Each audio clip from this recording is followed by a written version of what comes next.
আসসালামু আলাইকুম সবাইকে। জোর করে ভালোবাসা গল্পের 16 নম্বর পার্ট। তো বেশি কথা না বলে চলুন গল্প শুরু করা যাক। ব্যালকনিতে সোজা স্ট্রং হয়ে দাঁড়িয়ে আছে প্রান্তিক। প্যান্টের এক পকেটে হাত গুজানো তার, আর এক হাতে জ্বলন্ত সিগারেট। কোভিড চিন্তায় ধ্যানমগ্ন হয়ে আছে। এক দৃষ্টিতে তাকিয়ে আছে বাইরের দিকে, আর দৃষ্টি যে গম্ভীর সেটা দেখেই স্পষ্ট বোঝা যাচ্ছে। কোনো কিছু নিয়ে অতিরিক্ত চিন্তা করলে তার সিগারেট খাওয়ার মাত্রা বেড়ে যায়। মাত্র কয়েক মিনিটে একের পর এক সিগারেট টানছে আর শেষ করছে। তার অভিজ্ঞ ব্রেনে এটা কিছুতেই ঢুকছে না, তার ওই বাড়িতে তার প্রাণপ্রিয় স্ত্রীর দিকে কে বাজি দৃষ্টি দিবে? এত সাহসকার কে বাইরে থেকে এসে প্রান্তিক চৌধুরীর স্ত্রীর দিকে কুদৃষ্টি দিবে? এ বাড়িতে অন্তঃশ্রাবণ আর তার বাবা ছাড়া তো কোনো তৃতীয় পুরুষ মানুষ পার্মানেন্ট থাকে না। বাগানের কাজ করতে মাঝে মাঝে তারিকুল নামের ছেলেটা আসে, তাদের ব্যবসায়িক কাজেও কিছু মানুষ আসে। এদের মাঝে কি কেউ ব্যবসার নামে কেউ তার শত্রু হয়ে প্রবেশ করছে এ বাড়িতে? প্রান্তিক হাত মুষ্টিবদ্ধ করে নিজের কপালে নিজেই আঘাত করলো। যতক্ষণ না ওই চোখ জোড়া সে তুলে ফেলতে পারছে ততক্ষণ তার শান্তি নেই। হঠাৎ একজনের অভিশাপ মনে পড়ে, বুকে অজানা ভয় বাসা বাঁধলো। সেই অভিশাপ কি তাহলে সত্য হবে?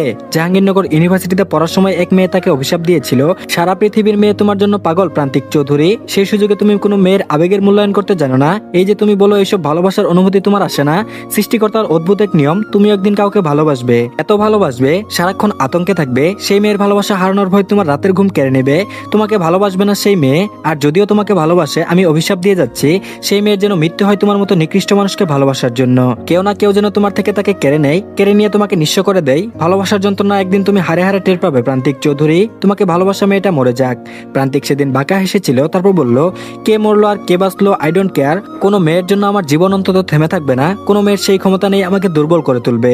এর পরের দিনই মে মাসের 10 তারিখে নিকৃষ্ট একটি ঘটনা ঘটে যায়। প্রতি বছর এই তারিখটা প্রান্তিক ডিপ্রেশনে ভুগে, কিন্তু ভাগ্যের এক নির্মম পরিহাস, এই বছরে মে মাসের 10 তারিখই প্রান্তিকের জীবনের সব থেকে গুরুত্বপূর্ণ দিন। তার আর রজনীর বিয়ে হয়েছে। এই তারিখেই কেন হতে হলো? এটা কি কাকতালীয় কোনো ঘটনা, নাকি কারো চক্রান্ত? কে বা রজনী আর তার ছবি গ্রামে ছড়িয়ে দিল? তাহলে কি এই তারিখের সাথে সংযোগ করে কেউ এটা করেছে? কিন্তু কেউ তো সে ঘটনা জানে না, জানার কথাও নয়। প্রান্তিক শতভাগ নিশ্চিত কেউ জানে না। হঠাৎ এত দুশ্চিন্তার মাঝে তার একমাত্র মানসিক শান্তির কারণ রজনী উপস্থিত হলো।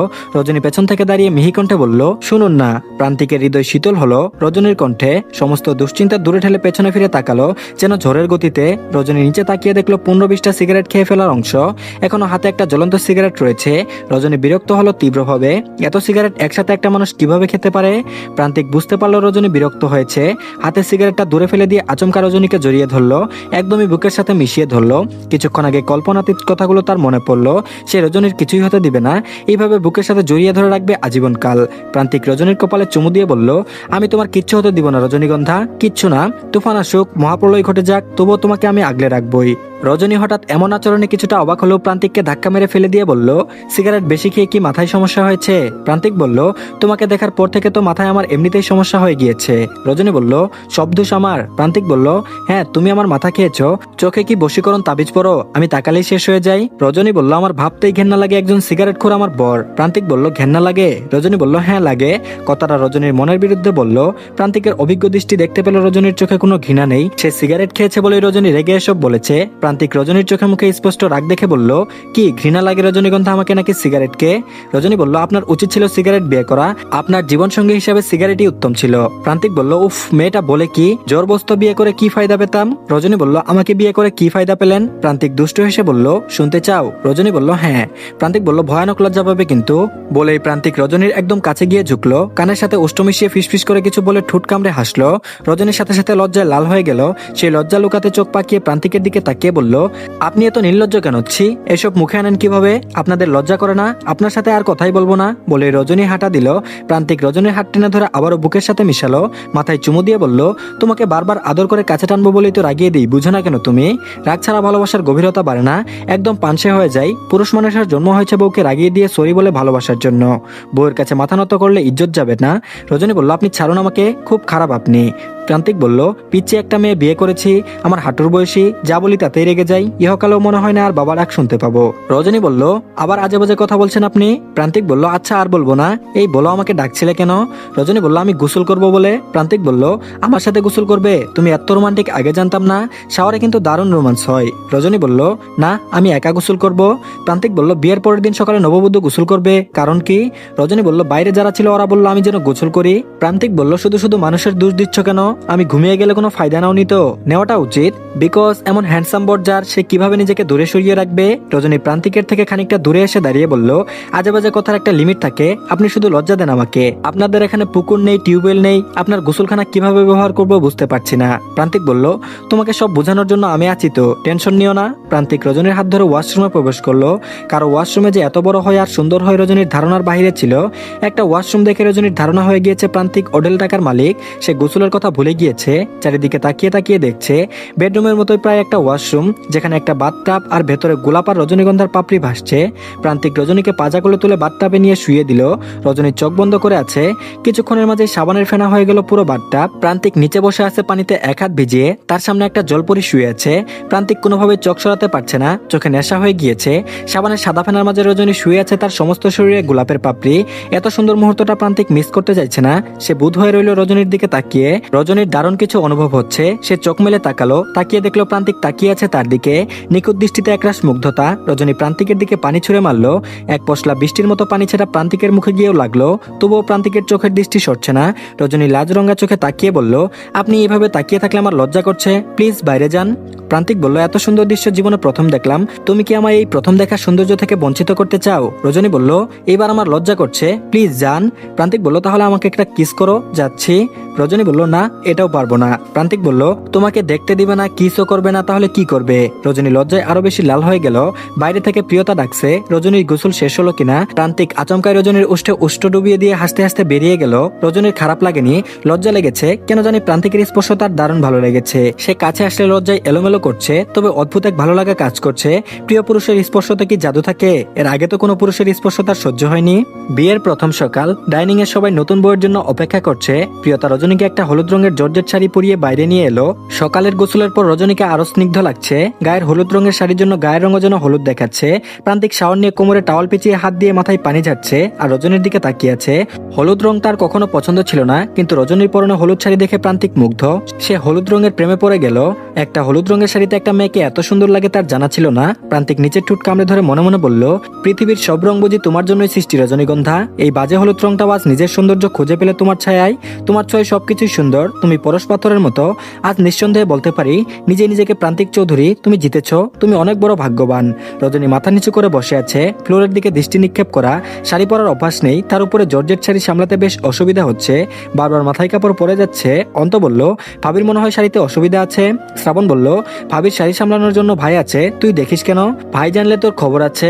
অন্ত বলল, প্রান্তিক চৌধুরীর বোনের সাথে যার ভাব আছে তারও খবর আছে। রাত 12টা নাকি একটার খবর ভালো একটা বোঝা যাচ্ছে না। শ্রাবণ বলল, আমার প্রিয়তার জন্য যদি আমার গর্দান যাই তবে তাই সই। কথাটা প্রিয়তার কানে যেতেই শ্রাবণের দিকে তাকালো। শ্রাবণের দিকে তাকিয়ে কেমন যেন একটা তার কান্না পাচ্ছে। মানুষ ভালোবাসা কম পেলেও কাঁদে, বেশি পেলেও কাঁদে। একটা সুখের কান্না আর একটা দুঃখের কান্না। শ্রাবণের এত গভীর ভালোবাসা দেখে প্রিয়তার কান্না পাচ্ছে। অন্ত খেয়াল করলো প্রিয়তার অশ্রুভেজা চোখ। অন্ত গভীর দৃষ্টিতে তাকালো প্রিয়তার দিকে। প্রিয়তা শ্রাবণকে টেক্সট করলো, আমাকে এত ভালোবাসো কেন শ্রাবণ তুমি? আমি তো দুঃখ ছাড়া সুখ দিতে পারি না তোমাকে। শ্রাবণও টেক্সট করলো, তুমি সুখ না হও, দুঃখ হয়ে থেকে যেও আমার সাথে প্রিয়তা, তবুও আমার সাথেই থেকো, তুমি ছাড়া ভালোবাসার মতো কেউ নেই আমার। অন্ত হালকা কাশি দিয়ে শ্রাবণকে বলল, যতই চেটিং করো সেটিং উপরওয়ালার হাতে। শ্রাবণ বলল, আমার উপরওয়ালাই আমার সেটিং করাবে। আঞ্জুমান রান্নাঘর থেকে দেখছে তার ছেলে নতুন বউ এসে মাথার কাপড় নেই। আঞ্জুমান লতিফাকে ইশারা করে কিছু একটা বলল। লতিফা রান্নাঘর থেকে বেরিয়ে এলো, এসে রজনীকে বলল, বৌমা রান্নাঘরে চলো, আত্মীয়রা সবাই নতুন বউয়ের রান্না খেয়ে যাক, আর কে কবে আসবে তার ঠিক নেই। রজনী উঠে দাঁড়ালো, লতিফার পেছনে পেছনে হাঁটা শুরু করলো। ডাইনিং এ বেশ কয়েকজন মানুষ। প্রান্তিকের মামা বাড়ির লোকজন আছে, মামাতো ভাইরা আছে, শ্রাবণ অন্ত সবাই আছে। এর মাঝে কেউ একজন রজনীর শাড়ি কুচি হালকা টান দিল, সাথে সাথে জর্জেট শাড়ি কুচি সব খুলে গেল। রজনী দ্রুত খুলে যাওয়া কুচি এক জায়গা করে নিজের ইজ্জত রক্ষা করার চেষ্টা করলো, কিন্তু সাথে সাথে ভয়ঙ্কর এক দৃষ্টিতে তাকালো। রজনীর সরল চোখে এমন ভয়ঙ্কর রূপ আগে কখনো দেখেনি শ্রাবণ বা অন্ত কেউই। দৃষ্টিতে এমন ভয়াবহতা, অপরাধীর আত্মা কেঁপে ওঠার কথা। প্রান্তিকের মামাতো ভাইরাও ছিল, বাগানে কাজ করা ছেলেও ছিল সেখানে। সবাই রজনীর এমন দৃষ্টিতে অবাক হলো, সেই সাথে অন্ত আর শ্রাবণও অবাক হলো। ডাইনিং এ বসে থাকা মহিলারা কেউ বুঝতে পারেনি কি ঘটনা ঘটেছে। শ্রাবণ প্রিয়তার দিকে তাকিয়ে বলল, ভাবিকে সাহায্য করো। প্রিয়তা দ্রুত উঠে এসে বলল, শাড়ি খুললো কিভাবে রজনী? রজনী মানুষের সাথে ব্যাপারটা এড়িয়ে গিয়ে বলল, আমি তো শাড়ি সামলাতে পারি না। আঞ্জুমান রান্নাঘর থেকে বেরিয়ে এসে রজনীর হাত ধরে টেনে রান্নাঘরে রাগী কণ্ঠে বলল, শাড়ি সামলাতে পারো না, আবার আমার তেজি ছেলেকে ঠিকই সামলে রেখেছো। বেড়ে উঠেছো তো গ্রামে, সামান্য শাড়িটুকু পরতে জানো না? তোমার মা বাবা কি শিখিয়েছে? নিজের মাকে দেখেও কিছু শিখোনি? নতুন বউ তুমি মাথার কাপড় ফেলে বসে আছো ওখানে অতগুলো মানুষের মাঝে। তুমি জানো না নতুন বউদের মাথার ঘুমটা দিয়ে বসে থাকতে হয়? গ্রামের মেয়েদের তো কিছু না থাকলেও লজ্জা থাকে, তোমার কি সামান্য লজ্জাটুকু নেই? নাকি তোমার মাও এইভাবে ভাবে চলাফেরা করে। কথায় আছে যার মা ভালো তার ঝি ভালো। শ্রাবণ ইশারা দিয়ে প্রান্তিককে ডেকে নিয়ে এলো। শ্রাবণ আর প্রান্তিক দুজনার চোখে ইশারা বুঝতে পারে। চোখের ইশারায় কি বোঝাতে চাইছে চোখ দুটো দেখে দুজনেই বুঝতে পারে। দুজনের চোখের ইশারা এতটাই চেনা দুজনের। প্রান্তিক কিচেনের পাশে দাঁড়িয়ে আছে, আস্তে করে প্রিয়তাও পাশে এসে দাঁড়ালো। আঞ্জুমানের এমন দাঁত কিরমির করা কঠিন মেজাজের কথাগুলো শুনে রজনীর চোখ ছলছল করে উঠল। তার মায়ের মতো সহজ সরল মানুষকে আজ তার জন্য খারাপ কথা শুনতে হলো। তার মায়ের মাথার কাপড় কোনোদিনও সে পরতে দেখেনি, কিন্তু আজ তার জন্য তার মাকে নিয়ে আঙ্গুল তুললো। এই ভুল কেবলই তার, এখানে তার মায়ের কোনো দোষ নেই। রজনীর এখনই বলতে ইচ্ছে হলো, আমার জন্য আমার মাকে দায়ী করবেন না, কিন্তু এই বাড়িতে তার আপন বলে কেউ নেই। এখানে কারো বিরুদ্ধে কিছু বলে সে পার পাবে না, কারো মুখে মুখে কথা বলার সাহসও নেই তার। রজনীর হাউমাউ করে কান্না পাচ্ছে। একেই বুঝি নিজের বাড়ি আর শ্বশুর বাড়ি বলে। আঞ্জুমান রজনীর ছলছল চোখের দিকে তাকিয়ে বলল, শাড়ি ঠিক করে নাও, কোথায় কোথায় চোখে পানি আসলে সংসার করবে কিভাবে? আমাদের শাশুড়িরা কি আমাদের কিছু বলেনি? আমরা কি গাল ফুলিয়েছি? সব গুছিয়ে দিয়েছি, রান্না করো। দেখি কি রান্না শিখেছো বাবার বাড়ি থেকে। কি দেখে আমার ছেলের মাথা নষ্ট হলো? আঞ্জুমান কেন যেন রজনীকে সহ্য করতে পারছে না। রজনীকে দেখলে রাগে সমস্ত শরীর রি রি করে উঠছে। সে কোনোভাবেই তার ছেলের গালে থাপ্পড় মারাকে ভুলতে পারছে না। হঠাৎ কারো সম্পর্কে মনে বিষ ঢুকে গেলে সেটা আর বের হওয়া মুশকিল। রজনীর চোখের পানি মুছে শাড়ি ঠিক করে নিল, কিন্তু রান্না করবে কিভাবে বুঝতে পারছে না। এখানে গ্যাসের চুলা, সে কোনোদিনও গ্যাস চালায়নি। বাড়িতে চুলায় রান্নার অভ্যাস আছে তার। গ্যাস নিয়ে মারাত্মক চিন্তায় পড়ে গেল। কি করবে বুঝে উঠতে পারছে না। গ্যাসের চুলার সামনে গিয়ে অনেকক্ষণ দাঁড়িয়ে আছে। কিভাবে কি করবে কিছুই মাথায় আসছে না। কিভাবে চুলা জ্বালাবে, কোথায় কি করবে বিচক্ষণ ভাবে দেখেও বুঝলো না। রজনীকে দাঁড়িয়ে থাকতে দেখে আঞ্জুমান আবারও দাঁত কিরমির করে বলল, কি হলো, কখন রান্না করবে? মানুষজন খাবে কখন? ওভাবে সঙ্গের মতো দাঁড়িয়ে থাকলে কি রান্না হবে আদৌ? রজনী মাথা নিচু করে মিহি কণ্ঠে বলল, এই চুলা আমি জ্বালাতে জানি না, একটু দেখিয়ে দিন। আঞ্জুমান বলল, সামান্য গ্যাসের চুলাও জ্বালাতে পারো না, তাহলে পারো কি তুমি? শাড়ি পরতে পারো না, গ্যাস চালাতে পারো না, তাহলে কি যোগ্যতা আছে তোমার আমার ছেলের বউ হওয়ার জন্য? পাশের বাসার আদ্রি 5 বছর বয়স, তাকে বললেও সে পারবে। আমি জানি না তুমি কিভাবে কি করবে, এখনই চুলা জ্বালাবে তুমি। এর মাঝে গম্ভীর থমথমে মেজাজে প্রান্তিক রান্নাঘরে প্রবেশ করলো। আঞ্জুমানের দিকে রাগান্বিত চোখে তাকালো। লতিফা বুঝতে পারলো প্রান্তিক রেগে আছে। আঞ্জুমানের সমস্ত কথা প্রান্তিক শুনেছে। এতক্ষণ দরজার ওপাশে দাঁড়িয়েছিল সে। আঞ্জুমান প্রান্তিককে রান্নাঘরে প্রবেশ করতে দেখে বলল, রান্নাঘরে তোমার কি? তুমি কি রান্নাঘর চিনো? তোমার বয়সে এসেছো কখনো? প্রান্তিক সে কথার উত্তর না দিয়ে সোজা রজনীর সামনে গিয়ে দাঁড়ালো। রজনীর ছলছল চোখের দিকে তাকিয়ে তার বুক ফেটে যাচ্ছে। সে রজনীকে বিয়ে করেছে কাঁদাতে নয়, রজনীকে ভালো রাখতে, সুখী করতে। প্রান্তিক রজনীর চোখের পানি মুছে দিয়ে রজনীর হাতের আঙ্গুলে ভাঁজ নিজের আঙ্গুলে রেখে অন্য হাত দিয়ে চুলা জ্বালিয়ে বলল, এইভাবে চুলা জ্বালাতে হয় রজনীগন্ধা। প্রান্তিক এমনভাবে রজনীর হাত ধরে রজনীর চোখের দিকে তাকালো। রজনী প্রান্তিকের সেই স্পর্শ আর চোখের চাহনিতে স্পষ্ট বুঝলো, আমি আছি রজনীগন্ধা, সব পরিস্থিতিতে তোমার পাশে আছি। তুমি একা নও, ভয় পেও না, আমি থাকতে কোনো চিন্তা নেই তোমার। তো ধন্যবাদ সবাইকে। পরবর্তী পার্ট দিলে কমেন্ট বক্সে লিঙ্ক পেয়ে যাবেন, তো সবাই দেখে নেবেন আর সবাই চ্যানেলটিকে সাবস্ক্রাইব করে দিন। আল্লাহ হাফেজ, সবাই ভালো থাকবেন।